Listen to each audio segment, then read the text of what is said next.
नमस्कार दोस्तों, मेरा नाम है विमल सिंह बालाजी। स्टडी अड्डा में आप सभी का स्वागत है। बिहार शिक्षक भर्ती फेज 2 तैयारी 2 में विज्ञान और गणित के अंतर्गत विज्ञान जो विषय है उसका टॉपिक वाइज वीडियो में स्टार्ट कर रहे हैं क्लास 6 to 8 को लेकर के। जहां पर हमारा जो है टॉपिक होगा, आज का पहला चैप्टर होगा वो है दैनिक जीवन में विज्ञान, महत्वपूर्ण खोजें, मानव जीवन और प्रौद्योगिकी। जिसमें मानव जीवन और प्रौद्योगिकी में ऐसा कुछ खास नहीं है, थ्योरी बेस्ड ही चीजें हैं, परंतु यहाँ पर काफी जो डेली लाइफ से रिलेटेड चीजें वो आ जाएंगी। महत्वपूर्ण खोजों में बहुत सी खोजें हैं, उनके आविष्कारक हैं, वो सारी चीजें आ जाएंगी। तो ये पहला पूरा चैप्टर जो है वो होगा। बहुत ही बेसिक बेसिक चीजें हैं पहले वाले चैप्टर में, पर हम सारे जो भी टॉपिक हैं उनको देखने के बाद लास्ट में कुछ थोड़े से क्वेश्चन भी जो है वो प्रैक्टिस करेंगे। चलिए स्टार्ट करते हैं। अधिक ऊंचाई पर पानी का 100 डिग्री सेल्सियस से नीचे गर्म होना, उबलना। अधिक ऊंचाई पर जाने से पानी की सतह पर दबाव जो है वो कम हो जाता है। ये रीजन दिया गया है कि जब आप ज्यादा ऊंचाई बढ़ती जाती है ना, तो ज्यादा ऊंचाई पर पानी का जो 100 डिग्री सेल्सियस, एक्चुअल आप जानते हैं कि उबलता है पानी 100 डिग्री सेल्सियस पर एक्चुअल में जब आप ऊंचाई पे जाते हैं तो 100 डिग्री सेल्सियस वो टेम्परेचर नहीं रह जाता है। वो उससे नीचे ही जो है वो आपका उबलने लगता है, उससे कम टेम्परेचर पर ही उबलने लगता है। इसका कारण यही लिखा है कि अधिक, यहाँ स्लैश लगाए ना, इसलिए अधिक ऊंचाई पर जाने से पानी की सतह पर दबाव कम हो जाता है। ये जो है इसका रीजन होता है। पीसा की मीनार का तिरछा होना, संपूर्ण मीनार के गुरुत्व केंद्र जो है उससे होकर के जाने वाली रेखा उसके आधार से होकर के गुजरती है, इसलिए पीसा की मीनार तिरछी है और उसके कारण भी जो है वो नहीं गिरती है। आप सर्च करके भी देख सकते हैं, बाकी मैं आपको दिखाता भी हूँ यहाँ पर। तो यहाँ पर ये देखेंगे, ये है पीसा की मीनार। कारण क्या दिया गया है, ये हल्का सा झुकी हुई है, उसके बाद भी गिरती नहीं। तो वही कारण दिया है कि संपूर्ण मीनार का जो गुरुत्व केंद्र है उससे होकर के जाने वाली रेखा उसके आधार से होकर के गुजरती है। ये मेन इसका रीजन है। अगला देखते हैं, जहाज का नदी से समुद्र में प्रवेश करना। जहाज जब आपका नदी से समुद्र में प्रवेश करता है तो क्या होता है? तो समुद्र के खारे पानी के घनत्व नदी के के घनत्व से अधिक होने के कारण समुद्र के जल में जहाज के प्रवेश करने पर अधिक उत्प्लावन बल से जहाज क्या होता है, थोड़ा सा ऊपर उड़ जाता है। तो मेन सबसे चीज ये है कि ऊपर उड़ जाता है। और रीजन क्या है? रीजन इसका है दोनों के पानी के घनत्व में अंतर। समुद्र का खारे पानी का घनत्व नदी के पानी के घनत्व से ज्यादा होता है, यानी कि जितना ज्यादा खारापन होगा उसका घनत्व उतना ज्यादा होगा। अगला देखते हैं, मौत के कुएं में मोटरसाइकिल का चलाना। अब देखते हैं ना कि जो मौत का कुआं होता है कई बार मेले वगैरह में आपको देखने को मिलता भी है। यहाँ पर पिक्चर में आपको दिखाता हूँ। तो ये आप पिक्चर देख रहे हैं, इसमें ये ऐसे बड़ा सा गोला सा होता है और ये बाइक नीचे से चलाना स्टार्ट करते हैं और धीरे धीरे धीरे धीरे ये इसी के सपाट इस पे चलने लगते हैं। सेम चीज कार में भी होती है। तो वही मौत के कुएं में जो मोटरसाइकिल का चलाना होता है, वही लिखा है कि दीवार पर झुका करके मोटरसाइकिल चलाने से जो अभिकेंद्र बल होता है और दीवार पर जो आरोपित बल होता है उसके ऊर्ध्वाधर घटक में संतुलन हो जाता है, इस कारण से मोटरसाइकिल गिरती नहीं है। ये सब दैनिक जीवन से क्वेश्चन आपसे बनेंगे। कोई क्वेश्चन यहाँ से उठा करके बन सकता है कि कौन से बल के कारण ऐसा होता है, या संतुलन किस कारण से होता है, या किस कारण से गाड़ी नहीं गिरती। कोई भी प्रकार का क्वेश्चन बन सकता है। जब कोई सेना पुल पार करती है तो सैनिक कदम मिला करके नहीं चलते हैं, क्योंकि उनके कदमों की आवृत्ति और पुल की स्वाभाविक आवृत्ति अगर एक साथ हो जाए तो ऐसे में पुल के टूटने का खतरा हो जाएगा। इसको कदम ताल कहते हैं। तो कदम मिला करके जो है वो नहीं चलते हैं। रीजन यहाँ पर क्या है, उसकी आवृत्ति। इस बात शब्द को याद रखिएगा। भौरे का या भंवरे का गुनगुनाना। तो जब भौरे उड़ते हैं तो उनके पंखों का कंपन कितना होता है? तो 400 हर्ट्ज होता है। इसी कंपन के कारण ही गुनगुनाहट जो है वो होती है। पृथ्वी पर विद्युत बल्ब टूटने पर आवाज उत्पन्न करता है, जबकि चंद्रमा पर नहीं। क्यों ऐसा है? क्योंकि चंद्रमा पर वायुमंडल जो है वो नहीं है। जैसे यहाँ पर एक इन्होंने बल्ब टूटने का एग्जाम्पल दे दिया। कई बार और बड़े बड़े एग्जाम्पल किए, कोई बम फूट गया तो वह उसकी आवाज जो है वहां नहीं आती। क्यों? क्योंकि वहां वायुमंडल ही नहीं है। वायुमंडल इसका प्रभाव क्या पड़ता है कि ध्वनि को चलने के लिए माध्यम की आवश्यकता होती है, तो वो है ही नहीं, तो वो ध्वनि चल ही नहीं पाएगी। आगे, बर्फ पानी में तैरता है परंतु अल्कोहल में डूब जाती है। ऐसा क्यों होता है? क्योंकि बर्फ का जो घनत्व होता है वो पानी के घनत्व से कम होता है, और अल्कोहल के घनत्व से ज्यादा होता है। तो तैरने के लिए क्या जिम्मेदार है कि उससे वो घनत्व आपका कम है। देखिए यहाँ लिखा है ना कि बर्फ का घनत्व पानी के घनत्व से कम है, इसलिए बर्फ पानी में तैर रही है। पर अल्कोहल के साथ ऐसा नहीं है, अल्कोहल के घनत्व से ज्यादा है, तो इस चक्कर में वो डूब जा रही है। अगला, क्लोरोफॉर्म को रंगीन बोतल में जो है वो क्यों रखा जाता है? क्लोरोफॉर्म प्रकाश की उपस्थिति में ऑक्सीकृत होकर के एक विषैली गैस जिसका नाम है फास्जीन वो बनाती है। तो अगर उसको रंगीन बोतल में नहीं रखेंगे तो जो बाहर से प्रकाश उस बोतल में जाएगा उससे क्या होगा, वो जो क्लोरोफॉर्म है ऑक्सीकृत होकर के एक विषैली गैस फास्जीन बना लेगा। इसलिए क्लोरोफॉर्म को रंगीन बोतलों में रखा जाता है। सोडियम धातु के टुकड़े को जल में ना रख करके मिट्टी के तेल में रखा जाता है। ये क्वेश्चन बहुत बार आपने देखा भी होगा, पूछा जाता है। ऐसा क्यों होता है? क्योंकि सोडियम धातु जल के साथ अत्यंत तेजी से क्रिया करता है, इसलिए इसको किस में रखा जाता है? मिट्टी के तेल में रखा जाता है, जल में नहीं रखा जाता है, क्योंकि धातु जल के साथ अत्यंत तेजी से क्रिया करता है। मकड़ी अपना जाल बनाती है, तो मकड़ी के शरीर में सिल्क ग्लैंड जो है वो पाए जाते हैं, जिससे प्रोटीन की तरह एक पदार्थ निकलता है, और इसी से ही मकड़ी अपना जाल जो है वो बनाती है।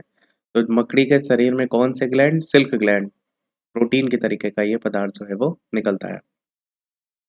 अगला है कि गर्म देशों के व्यक्ति ठंडे देशों की अपेक्षा काले क्यों होते हैं? इसका क्या कारण होता है? देखा होगा आपने, जैसे अफ्रीका वगैरह में, तो वहां पर लोग काले हैं। तो गर्म देशों के व्यक्तियों की जो त्वचा है उसमें प्रकाश से बचने के लिए मिलेनिन नामक पिगमेंट का अधिक निर्माण होता है। तो ये एक्चुअल में कारण होता है मिलेनिन नामक पिगमेंट, जो त्वचा में प्रकाश से बचने के लिए मिलेनिन नामक पिगमेंट होता है, वो कारण होता है कि गर्म देशों में लोग ज्यादा काले देखने को मिलते हैं। रात में पेड़ के नीचे सोना हानिकारक क्यों होता है? क्योंकि रात में पेड़ श्वसन के दौरान ऑक्सीजन जो है वो लेते हैं। कौन लेता है? पेड़। और कार्बन डाइऑक्साइड जो है वो छोड़ते हैं। तो अगर मनुष्य की बात करें तो मनुष्य क्या लेता है? मनुष्य ऑक्सीजन लेता है। और यहाँ पर क्या है कि ये कार्बन डाइऑक्साइड पेड़ छोड़ रहे हैं, और अगर आप ऑक्सीजन ले रहे हैं और आप वहां से ऑक्सीजन की जगह कार्बन डाइऑक्साइड ये छोड़ रहे हैं, तो फिर तो नुकसान हो जाएगा। तो इसलिए इनके नीचे ऑक्सीजन की मात्रा का अभाव रहता है। यही कारण है कि रात में पेड़ के नीचे सोना हानिकारक होता है। खाना खाने के बाद नींद क्यों आती है? ये तो आप सभी के साथ होता है। चलिए इसको भी जान लीजिए। क्योंकि खाना पचाने के लिए पेट को रक्त की ज्यादा जरूरत होती है, इसलिए रक्त का बहुत सारा हिस्सा पेट में प्रवाहित हो जाता है। इससे मस्तिष्क में रक्त की कमी हो जाने के कारण ही नींद आ जाती है। तो ये मेन रीजन है मस्तिष्क में रक्त की कमी। और ये रक्त कहाँ जाता है? तो ये रक्त जो है वो पेट में प्रवाहित हो जाता है। किस लिए प्रवाहित हो जाता है? भोजन को पचाने के लिए। अगला कह रहा है, चंद्रमा के तल से आकाश का रंग काला दिखाई देता है, ऐसा क्यों होता है? तो इसलिए ऐसा होता है क्योंकि चंद्रमा पर आपका वायुमंडल नहीं है। तो चंद्रमा, यही कई बार तो कलर ही पूछ लिया जाता है कि चंद्रमा के तल से आकाश कैसा दिखाई देता है। ऑप्शन में आपको नीला दिया रहता है, सबसे ज्यादा कंफ्यूज करने के लिए। काला दिया रहता है, तो काला ही याद रखना है आपको कि काला होता है। क्यों काला होता है? क्योंकि चंद्रमा पर वायुमंडल नहीं है। मोती जो बनता है समुद्र में, आप देखते हैं ना, तो मोती का निर्माण किस किस से होता है? घोंघे से होता है।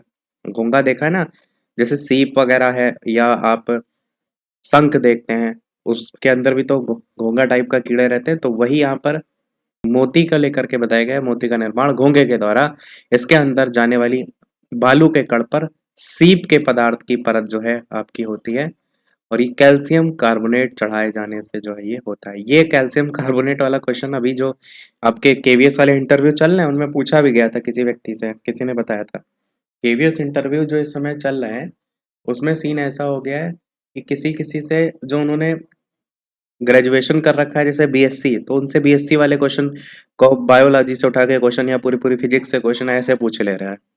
तो इस तरीके की भी घटनाएं हो रही हैं।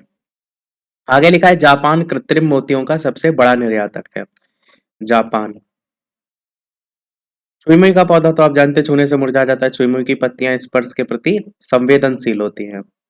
बिना उबाले दूध जल्दी खराब हो जाता है, ऐसा क्यों होता है? क्योंकि ताजे दूध में कई प्रकार के बैक्टीरिया होते हैं जो वायु के संपर्क में आते ही अपनी संख्या क्या करते हैं, मल्टीप्लाई कर लेते हैं, बढ़ा लेते हैं, जिससे दूध क्या होता है, खट्टा हो जाता है। और दूध को खराब होने से बचाने के लिए फ्रांसीसी वैज्ञानिक लुई पास्चर जो है, इन्होंने एक विधि जो है वो निकाली थी, जिसे कहते हैं पास्चुराइजेशन। इससे क्या होता है, दूध खराब होने से बच जाता है। तो मेन वही बैक्टीरिया का, वो तो आप सभी को पता ही है। हाँ, ये और चीज को समझ लीजिए कि पास्चुराइजेशन में टेम्परेचर कितना होता है। तो ये टेम्परेचर आपको देखने को मिलता है 62 डिग्री सेल्सियस। इस पर अगर आप 30 मिनट के लिए गर्म करते हैं दूध को, तो बैक्टीरिया मर जाते हैं। वाहन के अचानक रुकने पर उस पर बैठा हुआ व्यक्ति अचानक झुक क्यों जाता है? आपने भी नोटिस किया होगा, अगर बस में आप बैठे हुए हैं और बस अचानक से रुक जाती है, तो आप आगे की ओर झुक जाते हैं। वही चीज यहाँ पर पूछा गया है। तो ये होता है आपका जड़त्व के कारण। और न्यूटन के नियम जो हैं उनमें, न्यूटन का जो गति का नियम है, पहला नियम, उसी को जड़त्व के नियम के नाम से भी जाना जाता है। क्या है पहला नियम? पहला नियम ये कहता है कि अगर कोई वस्तु विरामावस्था में, मान लीजिए ये बॉल है यहाँ पर, तो ये विरामावस्था में अगर है तो तब तक ये रहेगी जब तक कोई बाह्य बल इस पर ना लगाया जाए। या कोई चीज आपकी मूवमेंट हो रही है, तो जब तक मूवमेंट होती रहेगी जब तक कोई बाहरी बल लगाकर उसको रोका ना जाए। इसे कहते हैं जड़त्व का नियम। अंगीठी का जो धुआं होता है वो अधिक जहरीला होता है। किस कारण होता है? तो कार्बन मोनोऑक्साइड के कारण ऐसा जो है आपको देखने को मिलता है। चमगादड़ का अंधेरे में उड़ना किस कारण से उड़ पाता है? क्योंकि चमगादड़ उड़ते हुए जो अल्ट्रासोनिक, जिसको हम कहते हैं पराश्रव्य तरंगे, ये उत्पन्न करता है। रास्ते में जो भी आने वाली रुकावट होती है उससे टकराकर वो उसके पास जाती रहती हैं, यही अल्ट्रावायलेट, यानी कि अल्ट्रासोनिक तरंगे या पराश्रव्य तरंगे, जिससे उसे पता चल जाता है कि मार्ग में कोई चीज आ रही है। मान लीजिए यहाँ पर चमगादड़ उड़ रहा है, इसने यहाँ से जो है ये पराश्रव्य तरंगे जो है वो छोड़ी, और मान लीजिए यहाँ पर कोई वस्तु रखी हुई है, तो ये इससे टकराई और वापस जो है वो गई इसके पास, तो इससे पता चल जाता है इसको कि यहाँ मार्ग में कोई वस्तु जो है वो रखी हुई है। इस कारण से ये अंधेरे में भी उड़ पाता है। अधिक ठंडी रातों में पानी के पाइप का प्रायः फटना, देखते होंगे बहुत ज़्यादा ठंडी जब होती है तो रात में पानी के जो पाइप वगैरह है वो फट जाते हैं। इसका कारण क्या होता है कि पानी जब बर्फ बन जाता है तब उसके घनत्व में कमी देखने को मिलती है, और वो पाइप पर और ज़्यादा दबाव डालता है, जिससे जो है वो फट जाता है। तो मेन कारण क्या है? मेन कारण है उसका घनत्व कम होना। बस इस बात को समझ के रखिएगा, क्योंकि अधिकतर जो क्वेश्चन बनते हैं उसमें यही जो घनत्व है, दबाव है, इस तरीके के शब्दों का प्रयोग ज़्यादा किया जाता है। तो पानी जब बर्फ बन जाता है तो उसका घनत्व कम हो जाता है और पाइप पर ज्यादा दबाव पड़ता है, इससे वो फट जाता है। अगला है, सर्दियों के दिनों में बादलों भरे मौसम का जो तापमान होता है वो साफ मौसम की तुलना में कम ठंडा होता है। ठंडियों में अगर आप देखेंगे तो जो बादल भरे मौसम होते हैं, जिसमें बादल आपको दिखाई दें, उसका जो मौसम का तापमान होता है और साफ मौसम की तुलना में देखेंगे तो कम ठंडा होता है। ऐसा क्यों होता है? कि बादल उष्मा के हल्के चालक होते हैं, ये मेन कारण होता है। तो अगर बादल हैं तो आप समझ लीजिए हल्की सी आपको गर्मी लगेगी, मतलब ठंडी कम होगी, क्योंकि रीजन सीधा से यही है कि जो बादल होते हैं उष्मा के चालक होते हैं, तो जाहिर सी बात है उष्मा होगी तो ठंडा कम होगा। आगे इसी में यह है कि और इसी तरीके से भूमि पर वायु के बीच उष्मा विकिरण को रोकते हैं, इसलिए साफ मौसम की तुलना में बादल भरी सर्दियों की रातें अपेक्षाकृत कम ठंडी होती हैं। ये भी रीजन इसमें ही आ जाएगा। अत्यधिक ऊंचाई पर उड़ते हुए कुछ विमान अपने पीछे सफेद धुआं छोड़ते हैं, ये चीज आपने देखी भी होगी। तो ऐसा किस कारण से? तो विमान से निकलने वाली गैस अत्यधिक ऊंचाई में निम्न टेम्परेचर के कारण ठोस हो जाती है, ये इसका कारण होता है, जो उससे निकलने वाली गैस होती है। तो बहुत से आपने देखे होंगे एरोप्लेन उड़ते उड़ते पूरा एक लंबा सा मार्ग बना लेते हैं, वाइट वाइट धुआं टाइप का देखने को मिलता है। तो वो क्या होता है, वो उसी का ठोस रूप होता है। जो भी गैस निकलती है वो अत्यधिक ऊंचाई में क्या करती है, टेम्परेचर के कारण, निम्न टेम्परेचर के कारण ठोस हो जाती है। घड़े या सुराही या मिट्टी के बर्तन में पानी का ठंडा रहना, तो ये किस कारण से होता है? ये आपको पता है, वाष्पीकरण के द्वारा जो है वो होता है। ये तो क्वेश्चन बहुत बार पूछा जा चुका है। बिजली चमकने के बाद आवाज गर्जना देरी से होती है, आपने ये चीज देखी कि कभी बिजली चमकती है तो लाइट पहले आ जाती है, आपको चमकता हुआ पहले दिखाई देता है, परंतु आवाज जो होती है वो देर में सुनाई देती है। इसका क्या रीजन होता है? क्योंकि जो प्रकाश का वेग होता है वो आप देखेंगे ध्वनि के वेग से अधिक होता है, ध्वनि के वेग से अधिक होता है। इसी कारण से पहले आपकी बिजली चमकती है और फिर गर्जना होती है, इसलिए आपको सुनाई बाद में देता है, दिखाई पहले देता है।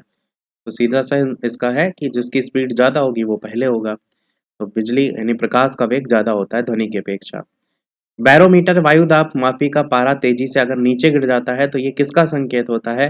तो ये तूफान आने का संकेत होता है। ये तो क्वेश्चन कई बार आपको देखने को मिल जाता है कि तेजी से नीचे गिरना किसका संकेत होता है वायु दाब मापी में। अगला है एक शीशे के ग्लास में बहुत ठंडा पानी डालने पर उसके बाहर पानी की बूंदों का जमना। ये भी आपने देखा होगा, अगर कोई फ्रिज से बोतल निकाल करके आप लेकर के आएंगे और उसको रख देंगे नॉर्मल टेम्परेचर में, तो वहां पर भी आप देखेंगे उसकी जो बाहरी लेयर होती है उसमें हल्की हल्की बूंदें दिखाई देती हैं। तो वो रीजन यहाँ पर क्या है, गिलास के बाहर की जो ठंडी सतह होती है उससे बाहरी वातावरण की आयु वायु जो होती है वो आर्द्र होकर के बूंद के रूप में कन्वर्ट हो जाती है, तो वही आपको बूंद के रूप में दिखाई देता है। ग्लास के बाहर की जो ठंडी सतह होती है उससे बाहरी वातावरण की जो वायु होती है वो क्या हो जाती है, आर्द्र हो जाती है, ठंडी हो जाती है और वो बूंद बन जाती है। अगला है कंप्यूटर चिप किसकी बनी होती है? तो कंप्यूटर चिप सिलिकॉन की जो है वो बनी होती है। सिलिकॉन के सिलिकॉन के अर्धचालक के होने के कारण जब वस्तु पर उस पर पड़ने वाला जो प्रकाश है उसके सभी अवयव को शोषित कर लेती है तो वो काली दिखाई देती है। सिंपल सा मतलब समझिए कि कोई चीज हमें कलरफुल दिखाई देती है ना, उससे प्रकाश परावर्तित होकर आ रहा है, तो वही कह रहा है कि अगर वस्तु पर जो भी प्रकाश पड़ रहा है उसके सभी अवयवों को शोषित कर ले तो ऐसी कंडीशन में कोई भी कलर आपको उसमें नहीं प्रेजेंस होगा, तो सीधी सीधी बात वहां पर बताई गई कि वस्तु काली दिखाई देगी। सर्दियों में घाटियों में सुबह शाम धुंध का एकत्र होना, ऐसा किस कारण से? तो सघन वाष्पित द्रव भारी होने के कारण धुंध के रूप में घाटियों में आपको एकत्रित होता हुआ दिखाई देता है। उस वाष्पित द्रव भारी होने के कारण धुंध के रूप में जो है वो हो जाता है। अगला है घाटियों में जब प्रकाश होती है, घाटियों में जब बारिश होती है तो ऊंची पहाड़ियों पर हिमपात होता है। हिमपात मतलब समझ रहे हैं, बर्फ का गिरना। तो इसका क्या रीजन होता है? तो पहाड़ी क्षेत्रों में वाष्पित जल ठंडा होकर के मोटी बूंदों में ना बदलकर सीधे बर्फ में बदल जाता है। पहाड़ी जो क्षेत्र होते हैं उसमें जो भी वाष्पित जल होता है इतना ज़्यादा टेम्परेचर होता है कि वो ठंडा होकर के मोटी बूंद नहीं बदलता है, सीधे बर्फ में बदल जाता है। और यही मेन रीज़न होता है कि बारिश की जगह सीधे आपको बर्फ गिरते हुए दिखाई देती है। अगला है टायर में हवा भरते समय पंप का गर्म होना। ये चीज़ आपने खुद भी नोटिस किया होगा अगर कभी भरा होगा, तो वायु का संपीड़न होता है। इसका प्रभाव क्या पड़ता है? ऊष्मा की अत्यधिक मात्रा उत्पन्न होती है और पंप आपका गर्म हो जाता है। तो बस इस वायु के संपीड़न शब्द को याद रखिएगा कि टायर में हवा भरते समय पंप का गर्म होना, वायु का संपीड़न होना, तो ऊष्मा की अत्यधिक मात्रा उत्पन्न होगी और पंप गर्म हो जाएगा। अगला है कि कोई वस्तु जिस रंग की है वो उस रंग की क्यों दिखाई देती है? क्योंकि वो वस्तु जिस रंग की है उस रंग का छोड़कर बाकी सभी प्रकाशित रंग अवशोषित कर लेती है। अभी क्वेश्चन ऊपर आया था ना कि अगर वो सब अवशोषित कर ले तो वो काली दिखाई देगी, पर रीजन क्या होता है कि कोई वस्तु जिस रंग की है वो उस रंग की क्यों दिखाई दे रही है? क्योंकि वो वस्तु जिस रंग की है उस रंग को छोड़ करके बाकी सभी जो प्रकाशित रंग होते हैं उनको अवशोषित कर लेती है। केवल जो रंग की है उसको छोड़ करके, तो जो रंग की है उसको अगर छोड़ देती है तो वही रंग हमें दिखाई देता है। तो केवल उसी रंग का उत्सर्जन वो जो है वो करती है। यहाँ पर उत्सर्जन की बात की गई है और यहाँ पर अवशोषित। तो अवशोषित कर लेगी मतलब वो कलर नहीं दिखाई देगा, उत्सर्जित करेगी यानी उत्सर्जन करेगा उस कलर का तो वही कलर हमें दिखाई देगा। तो बस सिंपल सा लॉजिक। अगला है नीले रंग के प्रकाश में घास का रंग जो है वो कैसा होगा? नीले रंग के प्रकाश में घास का रंग काला होगा। ये सीधे सीधे क्वेश्चन बन जाते हैं कलर। एक गुब्बारा हवा में उड़ता है तो ये आर्किमिडीज के सिद्धांत के अनुरूप गुब्बारे में कुछ गैसें होती हैं जिसमें हीलियम हाइड्रोजन ये सब भरी जाती हैं जो हवा से हल्की होती हैं। इसी कारण गुब्बारा आपको हवा में उड़ता हुआ दिखाई देता है। सिद्धांत कौन सा लग रहा है यहाँ पर? आर्किमिडीज का सिद्धांत वैसे यहाँ पर लिखा है। और हाँ कह सकते हैं बाकी आर्किमिडीज का सिद्धांत आप जानते हैं कि कोई वस्तु द्रव में पूर्ण या आंशिक रूप से अगर आप डुबा देते हैं या छोड़ देते हैं तो वो जो भी उसके भार में कुछ कमी आ जाती है तो वस्तु द्वारा हटाया गया जो द्रव होता है उसके भार के बराबर होती है।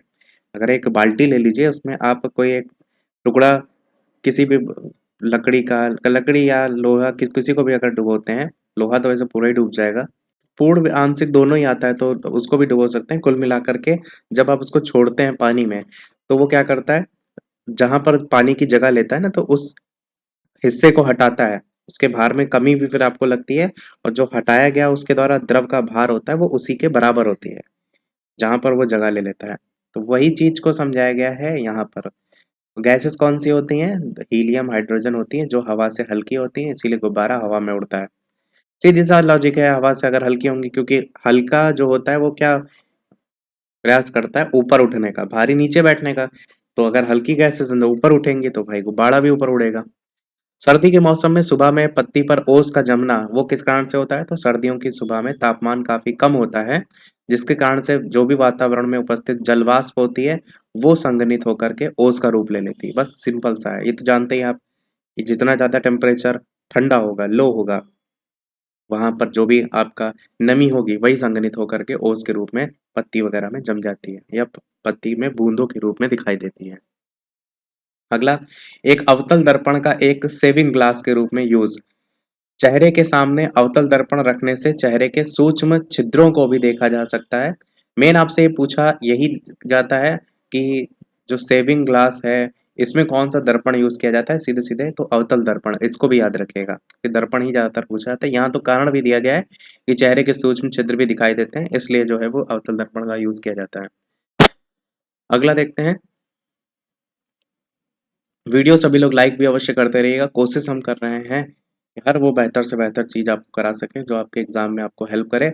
बस लाइक शेयर अवश्य करते रहिएगा। और पीडीएफ के लिए हम हमेशा एक छोटा सा लक्ष्य रखते हैं, और इस वीडियो का लक्ष्य कल वाले वीडियो के बराबर 700 लाइक का। जैसे ही कंप्लीट होंगे पीडीएफ ये जो भी हम आपको यहाँ पर करा रहे हैं टेलीग्राम चैनल पर भेज देंगे। तो कोशिश कीजिएगा, लाइक हर व्यक्ति कर दीजिएगा। बाकी मेहनत तो हम आपके लिए कर ही रहे हैं। किसी गेंद का भूमि से टकराने के बाद तेजी से ऊपर उछलना। गेंद जमीन से टकराने पर थोड़ी सी विकृत हो जाती है, फिर वास्तविक रूप में आने के लिए ऊपर उछलती है। वही रीजन दिया गया है कि किसी गेंद का भूमि से टकराने के बाद तेजी से ऊपर उछलता है, तो वो देखते ना थोड़ा सा दबती है ट्रेन, फिर जो गेंद होती है और उसके बाद वापस से ऊपर उछलती है। वर्षा के बाद इंद्रधनुष जो है वो क्यों दिखाई देता है? वर्षा के बाद कुछ बादल आसमान में ही जलवाष्प के लिए एकत्रित रहते हैं। बादलों में उपस्थित पानी की जो बूंदें होती हैं वो प्रिज्म का काम करती हैं। मेन ये रीजन होता है। वर्षा के बाद कुछ बादल आसमान में ही जलवाष्प के लिए एकत्रित रहते हैं, और बादलों में उपस्थित जो पानी की बूंदें होती हैं वो प्रिज्म का काम करती हैं। और प्रिज्म आपको पता है कि जब लाइट होकर के गुजरती है तो विबग्योर 7 रंगों में विभक्त हो जाती है। तो वही एक मेन कारण वह है कि इंद्रधनुष आपको दिखाई देता है। अगला है, तालाब में केरोसिन का तेल मलेरिया से बचने के लिए छिड़का जाता है, ऐसा क्यों किया जाता है? तो इसका रीजन सीधा सा होता है कि पानी में पनपने वाले जो मच्छर होते हैं उनका जो लार्वा होता है, डिम्ब होता है जिसी को कहते हैं, वो सांस लेने के लिए पानी की सतह से ऊपर नहीं आ पाता है और मर जाता है। क्योंकि पानी का जो तेल यानी कि केरोसिन का जो तेल होता है वो एक लेयर बना देता है ऊपर। वही चीज है, पानी में पनपने वाले मच्छरों का जो लार्वा है जब सांस लेने के लिए ऊपर आएगा तो ऊपर तो लेयर बनी होती है सतह के ऊपर, इसलिए नहीं आ पाते, इसलिए मर जाते हैं। वही चीज लिखा है, तालाब में केरोसिन का तेल मलेरिया से बचने के लिए क्यों छिड़का जाता है। अगला है, रात्रि में अधिक दूर की आवाज सुनाई देती है। रात्रि में वायु के ठंडी होने की वजह से इसमें सांद्रता अधिक होती है। वायु में सांद्रता अधिक होती है, इसलिए ध्वनि की चाल भी आपकी तेज हो जाती है। तो मेन ये टेक्निकल वर्ड आपको समझने हैं, याद रखने हैं। बेसिक चीजें तो आपके समझने के लिए हैं, पर ज्यादातर जो क्वेश्चन बनते हैं वो इस तरीके के बनते हैं कि ऐसा क्यों होता है। तो आप क्या कहेंगे? ठंडी होने की वजह से इसमें सांद्रता अधिक होती है, और सांद्रता अधिक होगी तो सीधा सा इसका फर्क पड़ेगा ध्वनि की चाल पर। सांद्रता अधिक तो ध्वनि की चाल अधिक। अगला आपका है यहाँ पर कि पेट्रोल में लगी आग पानी के माध्यम से नहीं बुझा सकते। इसका सिंपल सा रीजन आपको पता है, क्योंकि पानी पेट्रोल से भारी होता है और पेट्रोल पानी की सतह पर तैरता रहता है। तो कभी अगर आग लगती है, पेट्रोल में लगी आग, तो आप पानी से बुझाएंगे तो उल्टा नहीं बुझेगी, तो ये बालू से बुझा सकते हैं, या फिर आप ऑक्सीजन से कट करके भी उसको बुझा सकते हैं। कई ऐसे तरीके यूज कर सकते हैं, हम बेसिकली पानी का यूज नहीं कर सकते। अगला है, जहाज का पानी पर तैरना और सुई का डूब जाना ऐसा क्यों होता है? वो होता है प्लवन के सिद्धांत के कारण। आपने देखा होगा ये क्वेश्चन कई बार रिपीट होता रहता है कि इतना बड़ा जहाज पानी में तैर जाता है परंतु सुई डूब जाती है, तो प्लवन के सिद्धांत के अनुसार ऐसा होता है। पहाड़ों में सांस लेना मैदानी भागों में सांस लेने से ज्यादा कठिन होता है, क्योंकि जब ऊंचे भाग होते हैं उसमें वायु का दबाव और वायु में ऑक्सीजन की मात्रा कम हो जाती है। इस कारण से बाहर का दबाव फेफड़ों के वायु दाब से कम होता है, यही रीजन होता है। ऊंचाई पर आप जाते हैं तो पहाड़ों में ऐसा होता है, तो वहां पर सांस लेने में दिक्कत आती है। मैदानी भागों में ऐसा नहीं होता है। पहाड़ों पर चढ़ता व्यक्ति आगे की ओर झुकता है। ऐसा क्यों होता है? क्योंकि आगे की ओर झुक करके गुरुत्व को नियंत्रित करके आप संतुलन बनाए रख सकते हैं। इसी कारण से पहाड़ों पर चढ़ता हुआ व्यक्ति आगे की ओर थोड़ा सा झुकता है।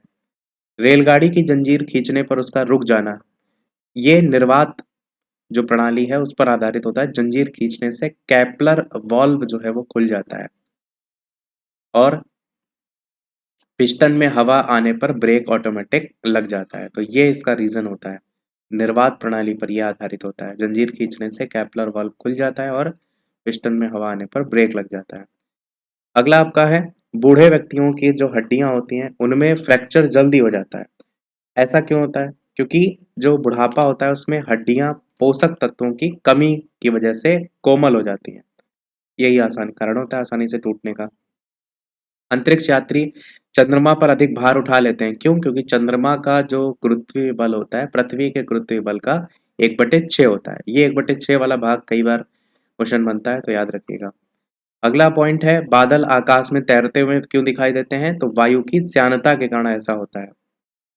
जुगनू से प्रकाश कैसे और क्यों निकलता है? तो लूसीफेरिन नामक रसायन होता है जिसके ऑक्सीकरण से जुगनू से, देखना जुगनू चमकते हैं तो उससे प्रकाश जो है वो निकलता है, लूसीफेरिन। दूध और जल आपस में मिल जाता है लेकिन तेल और जल नहीं मिलता है। इसका क्या कारण होता है? तो दूध और जल के अणु एक समान होते हैं और समांगी मिश्रण होता है, पर तेल जो होता है और जल होता है इसके अणु में आकारिक भिन्नता होती है। मतलब समांगी मिश्रण नहीं, विषमांगी मिश्रण कह सकते हैं। तो वो आपका मेन कारण होता है। चींटी, ततैया, मधुमक्खी आदि के डंक में कौन सा रसायन पाया जाता है? तो फार्मिक एसिड पाया जाता है। तीती, चींटी, ततैया, मधुमक्खी, सीटेट में भी क्वेश्चन पूछा जाता है ये। जानवरों की आंखें रात्रि में चमकती हैं, इसका क्या कारण होता है? जानवरों की दृष्टि पटल के ऊपर आपको टेपिडम लूसिडम ये देखने को मिलता है। इसी कारण से देखते हैं कि आंखें रात में चमकती हैं। ये मत समझ लीजिएगा भूत आ गया।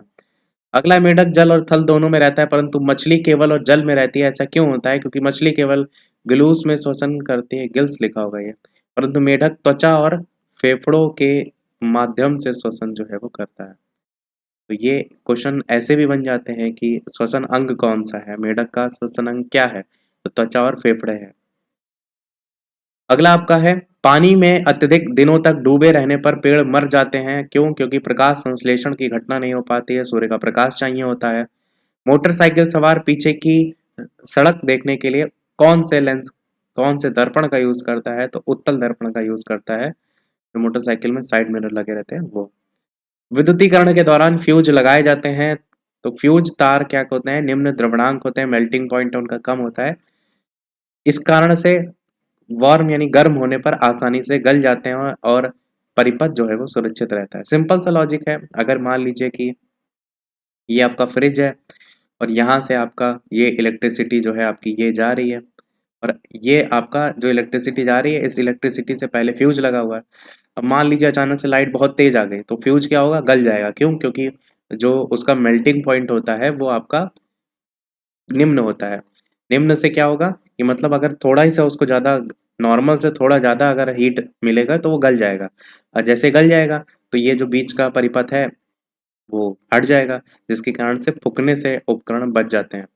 हवा की तुलना में पानी में एक पत्थर को आसानी से उठाया जा सकता है। तो ये कौन सा सिद्धांत है? तो ये आप कहेंगे आर्किमिडीज का सिद्धांत है। आर्किमिडीज का सिद्धांत ऊपर हम बता चुके हैं।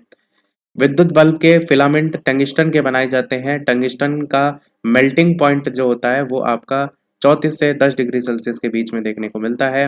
विद्युत बल्ब के जो फिलामेंट होते हैं टंगिस्टन के बनाए जाते हैं। इस बात को भी ध्यान रखिएगा, ये भी पूछ लिया जाता है। वर्षा होने से पहले पसीने का आना, तो वर्षा से पहले वायु में जलकण परिपूर्ण होते हैं और मानव शरीर से वाष्पित होने वाला जो जल है वो पसीने के रूप में शरीर पर ही इकट्ठा हो जाता है। इसी कारण से वर्षा होने से पहले पसीने का आना देखने को मिलता है। खतरे के सिग्नल का लाल होना, ये क्या कारण होता है? ये लाल इसलिए होता है क्योंकि जो लाल रंग होता है उसकी जो तरंगदैर्ध्य होती है वो सबसे ज्यादा होती है ताकि वो दूर से दिखाई दे, और वर्ण विपतन या प्रकीर्णन जो होता है वो सबसे कम होता है।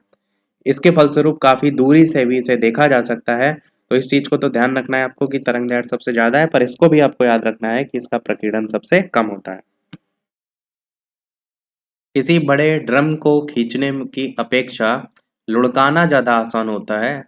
जैसे सिलेंडर हो गया, सिलेंडर को लुढ़काना आसान होता है, तो वही कह रहा है खींचने की अपेक्षा लुढ़काना ज़्यादा आसान होता है। लुढ़काने से क्या हो जाता है, घर्षण जो होता है बल वो कम हो जाता है। तो ये रीज़न होता है। रीज़न ही आपको याद रखना है, क्योंकि जो क्वेश्चन बनेगा वो रीज़न से ही बनेगा कि ऐसा किस कारण से होता है। यदि पृथ्वी में आकर्षण शक्ति ना हो तो पृथ्वी की दैनिक गति से उत्पन्न अपकेंद्रित बल के कारण सभी वस्तुएं पृथ्वी से दूर फेंक दी जाएंगी और जीवन संभव नहीं होगा। तो वही लिखा है कि पृथ्वी में आकर्षण शक्ति ना हो तो क्या प्रभाव पड़ेगा, तो इसका प्रभाव ये देखने को जो है वो मिलेगा कि दैनिक गति से उत्पन्न जो भी अपकेंद्रित बल है उसके कारण सभी वस्तुएं पृथ्वी से दूर फेंक दी जाएंगी। हवाई यात्रा के पूर्व कलम की स्याही जो है वो निकलना।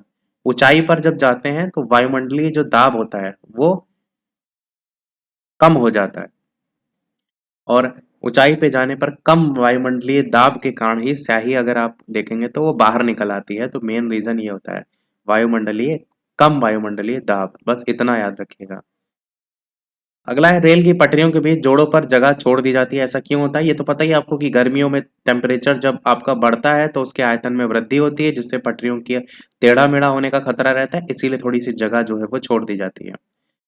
ये सबसे ज्यादा इंपॉर्टेंट है कि द्रव की जो बूंदें होती हैं उसका गोल होना, ये किसके कारण होता है? ये क्वेश्चन बहुत बार पूछा जा चुका है अलग अलग एग्जाम में। पृष्ठ तनाव के कारण होती है। द्रव की बूंद गोल आकृति की जो होती है वो पृष्ठ तनाव के कारण होती है। सर्दियों में सुबह शाम कोहरा छाया रहता है, तो यही पूछा गया है इसका कारण क्या है? तो सुबह और शाम को जो टेम्परेचर होता है वो अत्यधिक कम होने से इस कारण से ये होता है। जाड़ों में कपड़े बरसात की अपेक्षा शीघ्र सूख जाते हैं, तो वर्षा के जो दिन होते हैं उसमें वायु में आर्द्रता अधिक होने के कारण कपड़ों से पानी का वाष्पन नहीं हो पाता है। सिंपल सा है कि अगर भाई धूप निकली है तो वाष्पित ज्यादा होगा, और ठंडियों में ऐसा नहीं होता है।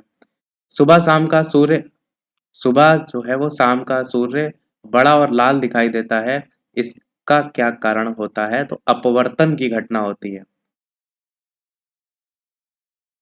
हीरे का चमकना, ये कौन सी कारण होता है? तो हीरे का चमकना पूर्ण आंतरिक परावर्तन। ये एक एक लाइन में लिखा है, बहुत पूछा जाता है लाइट वाले चैप्टर से। हीरे का चमकना है किसका उदाहरण है? आकाश का नीला रंग है किसका उदाहरण है? तो ये सब वन लाइन के तौर पर याद रखिएगा। बाकी आपतन कोण क्रांतिक कोण से बड़ा होना, वो भी रीजन लिखा हुआ है। हीरे का चमकना पूर्ण आंतरिक परावर्तन, सुबह शाम का सूर्य बड़ा और लाल दिखाई देना अपवर्तन। तो ये हमारे जितने भी one line two line question थे दैनिक जीवन में विज्ञान से संबंधित, वो आपके समाप्त हुए। अब अगला जो टॉपिक है वो है महत्वपूर्ण खोज। बस यही आपका जितने सारी प्रकार की खोज हैं वो इसमें और हम देखेंगे। विकास का सिद्धांत किसने दिया था? चार्ल्स डार्विन ने दिया था। आनुवांशिकता के नियम किसने दिए थे? ग्रेगर जॉन मेंडल ने। जेनेटिक कोड और कृत्रिम जीन हरगोविंद खुराना ने। ताप का गतिक सिद्धांत केल्विन ने दिया था। ब्रेल लिपि तो लुइस ब्रेल जानते ही हैं आप। रेडियो और वायरलेस टेलीग्राफी, कई बार बताया रेडियो अगर नहीं चल रहा है तो उसको कोनी मारो, मार कोनी लिखा है ना, तो चलने लगेगा। गांव वगैरह में टीवी नहीं चलती तो उसको ठोक पीट देते थे, चलने लगती थी। विद्युत धारा तथा बैटरी जो है उसके वोल्टा हैं। आवर्त टेबल के मेंडलीफ हैं। आवर्त टेबल वही आवर्त सारणी को लिखा है। टाइपराइटर जो है उसके जो हैं आविष्कारक क्रिस्टोफर लेथम सॉल्ज या पेलेग्रीन टेरी हैं। ट्रांजिस्टर के देखेंगे तो विलियम साकले, जॉन बार्डीन और वॉल्टर बर्टन हैं। बैरोमीटर के कई बार पूछे जाते हैं तो इसको जरूर याद रखिएगा। टॉरसेली जो है वो बैरोमीटर के हैं। रडार के कौन है? तो रॉबर्ट वॉटसन वॉट हैं। वायुयान के राइट ब्रदर्स, कई बार सुना होगा आपने। फाउंटेन पेन के नाम में पेन है और वाटरमैन है, याद रखने में आसानी रहेगा। मोटर कार के हेनरी फोर्ड हैं। ऑटोमोबाइल के कॉल ब्रेंज हैं। टेलीफोन के अलेक्जेंडर ग्राहम बेल, कई बार सुना होगा। माइक्रोफोन के अलेक्जेंडर ग्राहम बेल, इसके भी हैं। और अच्छा, टेलीफोन में ग्राहम बेल लिखा है, और वैसे माइक्रोफोन में नाम जो देखने को मिलता है वो एमिल बर्लिनर करके नाम देखने को मिलता है विश्व स्तर पर। यहाँ पर इन्होंने ग्राहम बेल लिख दिया है, ध्यान रखिएगा। नाम जो देखने को मिलता है एमिल बर्निलर नाम देखने को मिलता है। हेलीकॉप्टर के हैं ओहो मिशेन करके। आगे देखते हैं। लीवर का सिद्धांत या आपेक्षिक घनत्व का सिद्धांत आर्किमिडीज ने दिया था। एक्स किरणों की खोज रॉन्टजन ने की थी। परमाणु नाभिक की खोज रदरफोर्ड ने की थी। रमन प्रभाव सीवी रमन ने दिया था। टेलीस्कोप की खोज गैलीलियो ने की थी। सेफ्टी रेजर जिलेट कंपनी के आते भी हैं रेजर, देखेंगे तो उससे याद रख सकते हैं। Safety razor Gillette. लिफ्ट यांत्रिक एलिसा ग्रेब ओटिस, ओटिस नाम से याद रखिए लिफ्ट की खोज। नाभिकीय विखंडन जो है वो ऑटो हॉर्न ने दिया था, और नाभिकीय रिएक्टर ई फर्मी ने दिया था। भाप का इंजन की खोज जेम्स वॉट ने की थी। साइकिल की खोज जो है मैक मिलन ने की थी। अब साइकिल से आप मिलने जा रहे हैं किसी से, याद रख सकते हैं। रिवॉल्वर की खोज कोल्ट ने की थी, सैमुअल कोल्ट। ये आपको रिवॉल्वर वाला वहां भी देखने को मिल जाता है, जो 1857 की क्रांति हुई थी।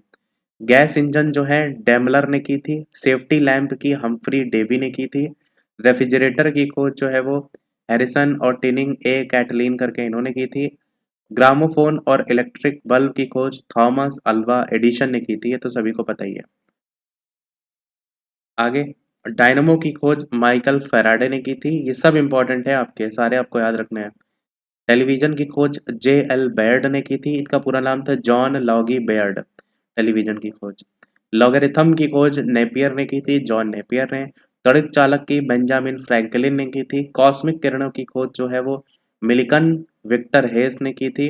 थर्मस फ्लास्क की खोज डेवार ने की थी। क्वांटम थ्योरी जो है वो आपका मैक्स प्लांक ने दिया था।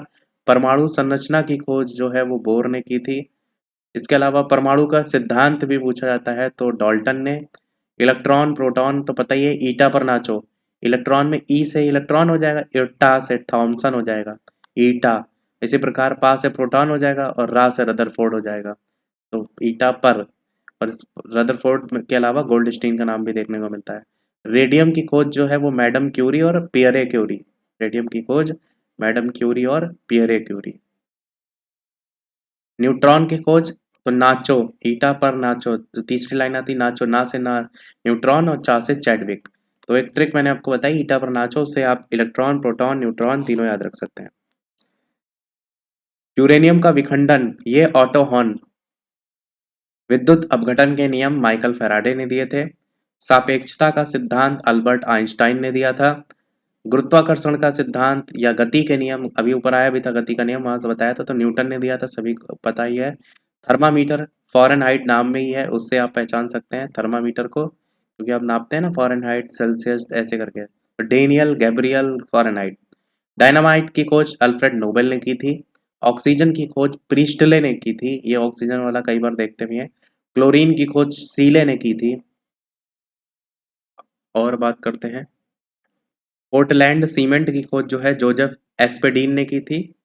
कताई मशीन की खोज सैमुअल क्रॉम्पटन ने की थी। डीजल इंजन की खोज रिडोल्फ डीजल ने जो है वो की थी। इसके अलावा डीसी जो मोटर है उसकी खोज जैनोबे ग्रामे ने की थी। एसी मोटर की खोज निकोला टेस्ला ने की थी। इलेक्ट्रोमैग्नेट की खोज विलियम स्टार्जन ने की थी। गैल्वेनोमीटर की खोज एम्पियर ने की थी, एंड मैरी एम्पियर करके। इनके नाम पर आप देखेंगे एक मात्रक भी है, एम्पियर। लेजर की खोज थियोडोर मेमन ने की थी। जेट इंजन की खोज फ्रैंक विटले ने की थी, फ्रैंक व्हीटल। पेनिसिलिन की खोज अलेक्जेंडर फ्लेमिंग ने की थी। हेलीकॉप्टर की खोज ममफोर्ड ने की थी। प्रकाश का वेग फिजियाऊ ने। रेजर की खोज जिलेट, ये तो ऊपर आया हुआ था। रेडियो टेलीग्राफी जो है उसकी खोज मार्कोनी, ये भी ऊपर आया था रेडियो वाला। लाउड स्पीकर की खोज हॉरेस शॉर्ट ने की थी। सिनेमा की खोज जो है वो लाउस निकोलस और लाउस लुमियारी जो है उसने की थी।